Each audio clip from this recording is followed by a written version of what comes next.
ராமநாதபுரத்தில் உள்ள மாவட்ட காங்கிரஸ் அலுவலகத்தை மர்ம நபர்கள் சூறையாடிய சம்பவம் பெரும் பரபரப்பை ஏற்படுத்தியிருக்கிறது. இதுகுறித்தான கூடுதல் விவரங்களோடு இணைகிறார் நமது செய்தியாளர் சுரேஷ். வணக்கம் சுரேஷ். காங்கிரஸ் அலுவலகத்தை சூறையாடிய மர்ம நபர்கள் குறித்து ஏதேனும் தகவல் கிடைத்திருக்கிறதா?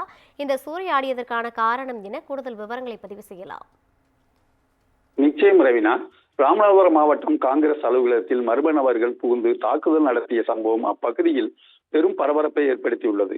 இந்த தாக்குதலில் அலுவலகத்தில் இருந்து சில பகுதிகள் சேதமடைந்தப்பட்டது.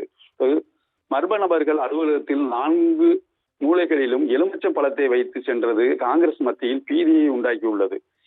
இந்த மர்மமான சம்பவம் காங்கிரஸ் மத்தியில் பெரும் அதிர்ச்சி அடைய வைக்கிறது, அச்சத்தையும் ஏற்படுத்தியுள்ளது. இந்த தாக்குதலுக்கு அரசியல் உள்நோக்கம் கொண்டதா அல்லது வேறு ஏதேனும் காரணங்கள் இருக்கின்றனவா என குறித்து காவல்துறையினர் தீவிரமாக விசாரணை நடத்தி வருகின்றனர்.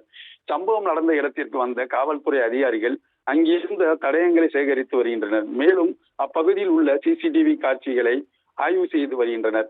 இந்த தாக்குதல் சம்பவத்திற்கு அரசியல் தலைவர்கள் பலரும் கண்டனம் தெரிவித்து வருகின்றனர். இச்சம்பவம் குறித்து பேசிய காங்கிரஸ் கட்சி நிர்வாகிகள் இது போன்ற செயல்களில் ஜனநாயகத்தின் எதிரானவை என்றும் குற்றவாளிகளை உடனடியாக கைது செய்ய வேண்டும் என்றும் வலியுறுத்தியுள்ளனர். இந்த தாக்குதலுக்கு சம்பவமாக ராமநாதபுரம் அரசியல் சூழலில் பதற்றத்தை உண்டாக்கியுள்ளது.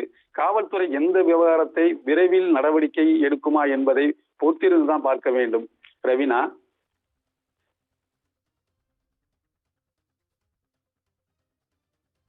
கூடுதல் விவரங்களை வழங்கியமைக்காக நன்றி சுரேஷ்.